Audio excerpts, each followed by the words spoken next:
What if the woman you looked down on at the service counter turned out to be the very founder of the bank itself? Late in the afternoon, the golden light of day stretched across the polished stone steps in front of Monroe Capital Bank's Branch 6. A soft autumn breeze rustled the bronze-engraved nameplate, catching the warm amber hue of sunset. A woman stepped through the automatic glass doors, each of her movements calm, unhurried, as though she had no part in the storm that was quietly brewing. She wore a beige cardigan, simple jeans, a pair of worn white sneakers, and her hair was neatly tied back. There was nothing remarkable about her appearance, even slightly understated against the sleek, refined space of the bank's lobby. But she was no ordinary woman. Valerie Monroe, founder and CEO of Monroe Capital, was the very person who approved the architectural design of this branch, chose each tile for the floors, each type of wood used for the teller counters, and had personally cut the ribbon at its grand opening 7 years prior. But today, she did not come in as an executive, and she did not expect red carpets or special treatment. She came simply as a regular customer to withdraw $5,000 in cash from her personal account. A simple task, a minor request, and if everything functioned as per the service promise she once established, it should have been completed in under 10 minutes.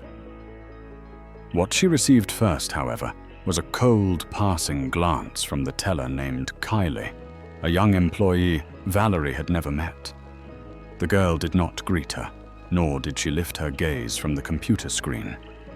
When Valerie gently said, "Hi, I'd like to withdraw $5,000 from my personal account," Kylie offered no verbal response, only slid a withdrawal slip across the counter with an almost mechanical motion. Valerie filled it out swiftly, along with her ID, and pushed it back toward the teller.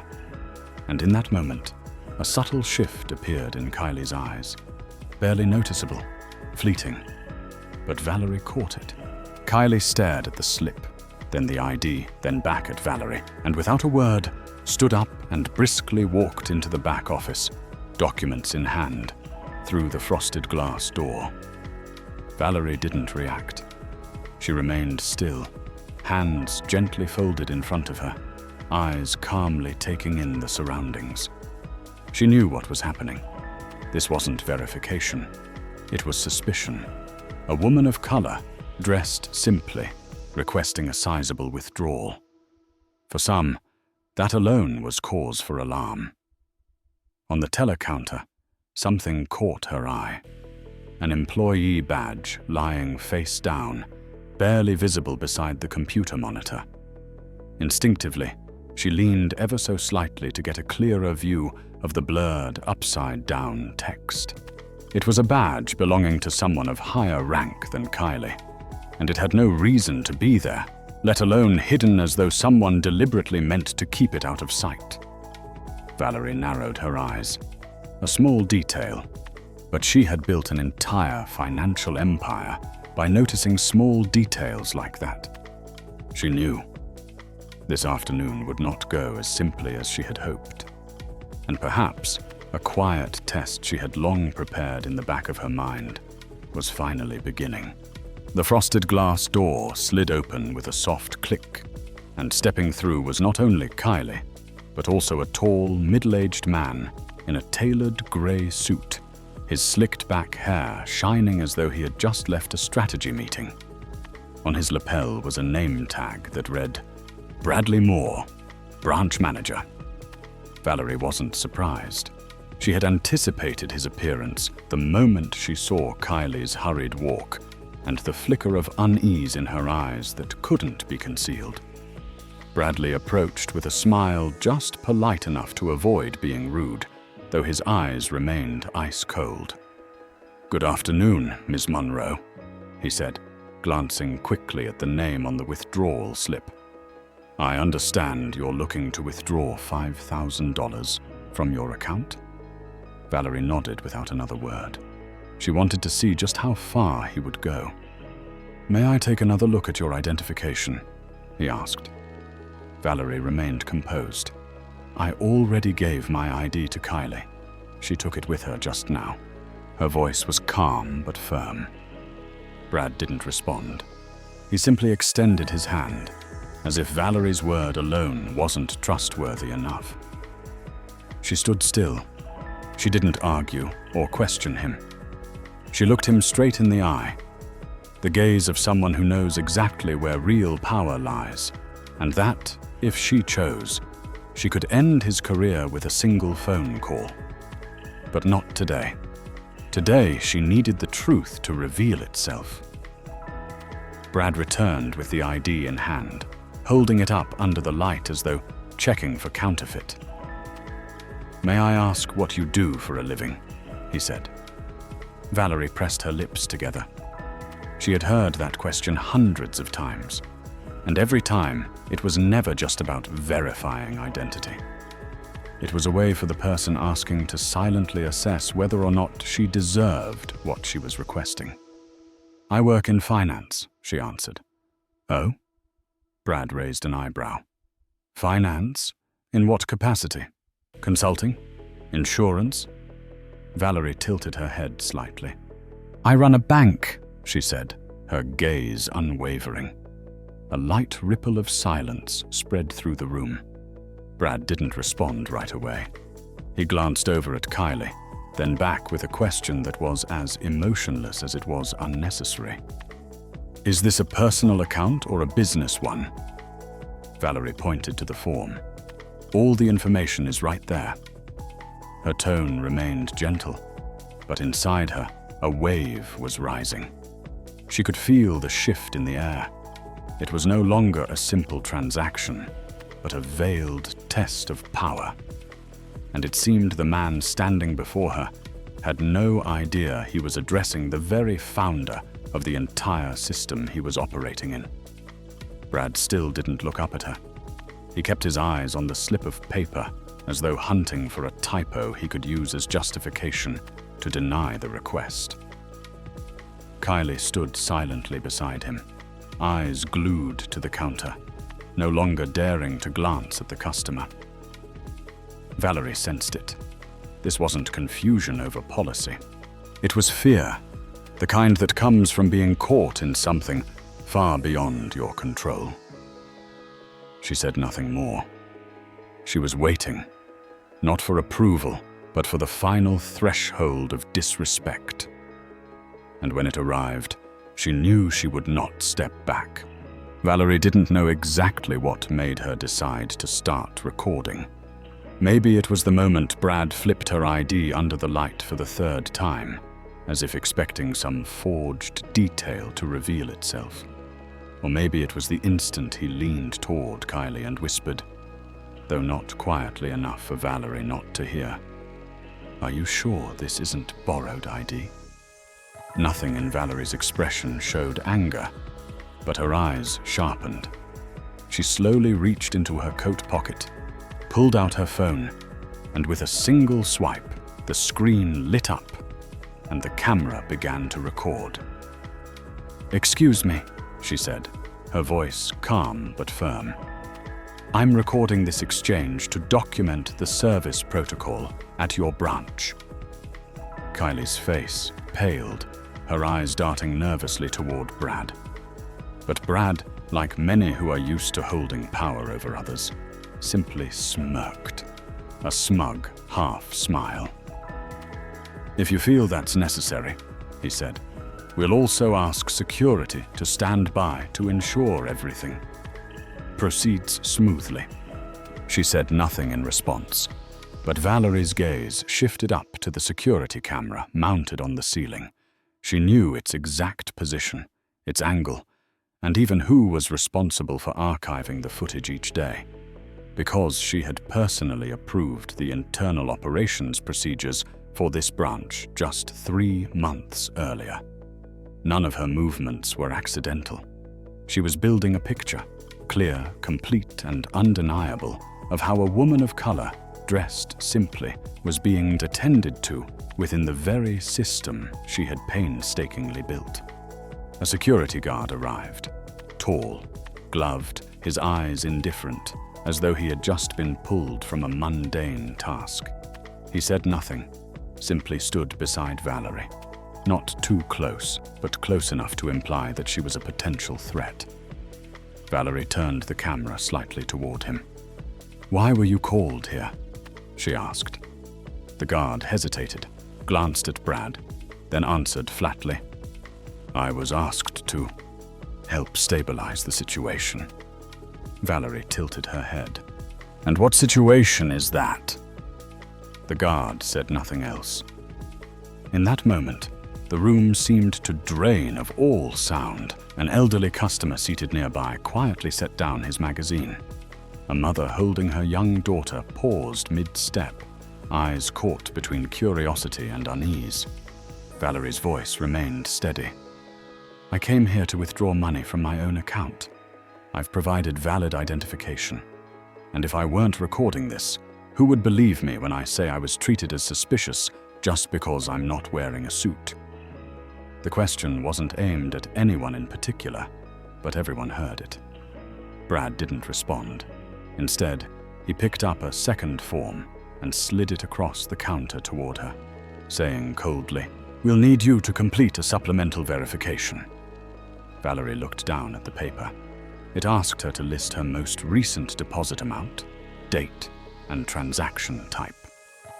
"You could verify that through the very banking system that that we operate." She emphasized the word "we," a reminder that he was still just a piece of a system she created. Brad's lips tightened. Kylie seemed to shrink behind the counter. Valerie didn't sit down to fill out the form. She simply nudged it back toward Brad, her hand never leaving her phone, her eyes never leaving his. She wasn't angry, but everyone felt it. The air was boiling, not with shouting, but with a terrifying silence. And in that silence, anyone perceptive enough would recognize it was Brad who was truly being tested. Brad had likely dealt with difficult customers before, had probably handled tense moments during disputes, but what he felt now from the woman standing before him wasn't mere irritation. It was something colder, something that made the hairs on the back of his neck stand up and turned his every movement stiff and uncertain, a presence he couldn't quite decipher. Valerie remained exactly where she had been standing, without moving forward, without raising her voice. She simply repeated one sentence, this time clear, deliberate, and beyond doubt. "I am the one who approved the establishment of this branch, Brad. I am Valerie Monroe, chairwoman and CEO of Monroe Capital." The air seemed to freeze. Kylie practically stopped breathing, her eyes wide, and Brad, in a purely instinctive reaction, took half a step back. He blinked rapidly, as if his brain was struggling to process information beyond his capacity. But Valerie gave him no time to deny it. She reached into her coat pocket and pulled out a copy of the branch charter, the original, bearing her signature and the official legal seal, and held it up at chest level. "Looking for more proof? Here is the document I signed when I approved the budget for your position. I don't need to prove anything. But today I choose to, because people like you are the ones rotting the system I built from the inside." A small wave of murmurs rippled through the waiting area. Several customers raised their phones to record. A middle-aged man leaned toward his wife and whispered, "Is that really Valerie Monroe?" Brad, still trying to hold on to a professional facade, began to sweat at the temples. In a desperate move, he reached below the counter, toward the internal security system's emergency call button. Valerie didn't flinch. She locked eyes with him. "If you press that button, Brad, your meeting tomorrow morning won't be in your office. It will be in an internal investigation room." Her voice wasn't loud, but every word landed with the weight of a gavel. "I suggest you think carefully. Are you resisting a customer, or are you resisting the very person who signs your paycheck?" But Brad pressed the button anyway, and just as Valerie had predicted, Within minutes, a tall security officer entered the lobby briskly. Without a word, he stood beside Brad, eyes scanning the room with calculated caution. Valerie remained composed. She turned her phone toward the guard. "What were you called here to do? To protect a customer from misconduct? Or to shield a manager from being held accountable by the customer?" The guard hesitated, glancing at Brad as if awaiting instruction. But Brad no longer looked confident enough to issue any. Valerie took one measured step forward, placed the charter document on the counter, and looked Brad squarely in the eyes. Her voice dropped to a near whisper. "You chose the wrong person to test today, and that mistake won't just cost you a transaction. It will cost you your career if I do not see prompt correction." At this point, the truth had been fully revealed. No one doubted the identity of the woman standing at the center of the bank's lobby. But what silenced the entire room wasn't just that she was the CEO. It was the realization that she didn't need power to command fear. All she needed was the truth. And when truth is spoken at the right time, in the right way, it becomes the most powerful weapon in any battle. Silence still filled the room as Valerie gently pushed the charter forward, like a living piece of evidence reclaiming its rightful place at the center of the space. Every eye turned to her, no longer out of curiosity, but out of reverence, a respect born from witnessing someone defend their dignity with absolute composure. Brad, now cornered with no way out, trembled slightly as he picked up the withdrawal slip. He looked down at the paperwork, back up at Valerie's face, then toward the phone still recording. "I need to verify a few final details," he said, his voice no longer firm but broken and clumsy. Valerie didn't move. She simply asked, each word firm yet calmly delivered. "You are refusing to complete the transaction, even though I have provided all the necessary documentation and proof of identity as the founder of this bank?" Brad stammered. "We just want to ensure everything follows procedure," Valerie cut in, her gaze unwavering.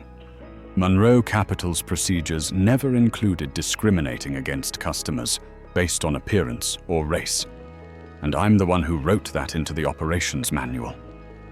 At that moment, the security guard began to step back, clearly realizing his presence was no longer needed. Kylie still hadn't said a word, both hands gripping the edge of the counter, lips pressed tight. Valerie turned slightly, looking out toward the customers in the lobby, many of whom had stopped what they were doing, eyes fixed intently on the scene. She looked at each one of them, then turned back to Brad. "You didn't just deny a customer. You denied the very philosophy this bank stands for, that every person deserves to be treated with dignity." Brad said nothing. Valerie retrieved her phone, turned the screen back toward herself, and spoke one simple sentence. But it echoed like a verdict. "What I've just recorded is not merely unprofessional behavior. It is proof that after all these years away from this branch, what I returned to was a betrayal of the very principles I once entrusted to others." As Brad stood speechless, Valerie turned to Kylie, her voice lower but equally resolute. "You saw my documents from the beginning. You had a chance to correct your approach, but you chose silence, chose to stand behind rather than stand for what is right." Kylie murmured, "I was just following procedure." Valerie tilted her head. "No, you were following your manager's cues, not your conscience." Then, without waiting any longer, Valerie said clearly, "You will complete the transaction now, exactly as the regulations require. After that, I will request HR to convene a special meeting, and whether or not you remain part of this institution will be decided before the close of business today." Brad tried to steady himself as he turned to the terminal and began processing the withdrawal. Each keystroke was deliberate, as though he were typing out his own judgment. The system gave a soft ding, confirming the transaction. Only then did Valerie step back half a pace. The transaction was complete, but the trust was not. And what would unfold next would not end in this small banking hall. The next morning at exactly 8 a.m., the entire Monroe Capital System received an urgent email titled, "Immediate Changes to Service Policy." Sender: Valerie A. Monroe. Recipients: all branch managers, mid-level personnel, heads of security, and internal training teams. The email contained no threats, no tone of criticism, only a list of specific actions under a bolded header, effective immediately. The first item on the list read, "Temporary suspension of branch manager of branch number 6, Brad Moore, pending investigation for discriminatory conduct and abuse of authority during a client transaction." Directly beneath was Kylie's name. Reassigned to observer support role, no direct client contact permitted until completion of retraining in service culture. The next point was longer. All branches are required to implement the 6-week program, Bias-Free Transactions. Every action, every glance, every word toward a client must reflect the pledge of respect, not just on paper, but in attitude itself. At branch number 6, where the storm had just begun to settle, the atmosphere was shaken. An emergency meeting took place that very day with the presence of a board representative. Valerie did not attend. She didn't need to. What she had done the day before was enough for everyone to understand. She could walk in at any time, in any role, and see the root of the problem through a single transaction. Internal newsletters quickly ran stories about what they called a redefinition of corporate culture. No one was shamed in the headlines. No names were broadcast publicly. But within financial circles, everyone knew.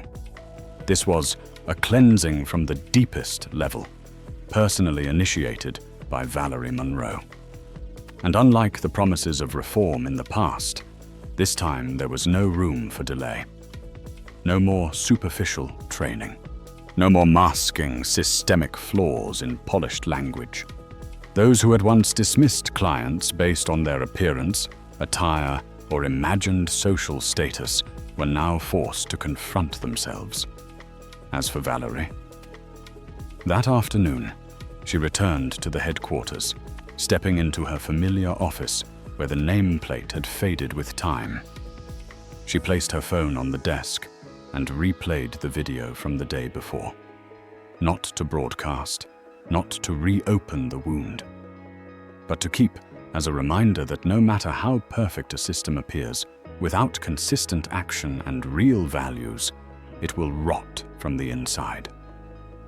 Before the workday ended, Valerie sent one more internal message, this time only a single sentence. Never let someone's clothing blind you to their dignity.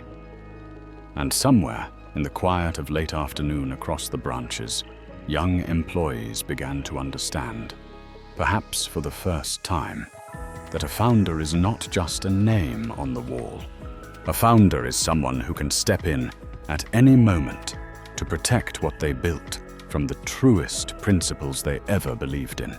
In the world of finance, where power often hides behind frosted glass doors and tailored suits, Valerie Monroe proved that true strength does not lie in status, but in how you act when no one knows who you are.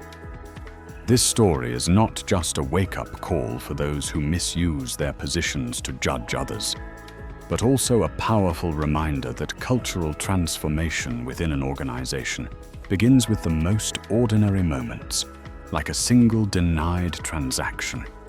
If you believe fairness should start at the very first service counter, then like this video, subscribe to the channel, so you won't miss more truly inspiring stories. And leave a comment with the words, "Respect first," to help spread this message of value.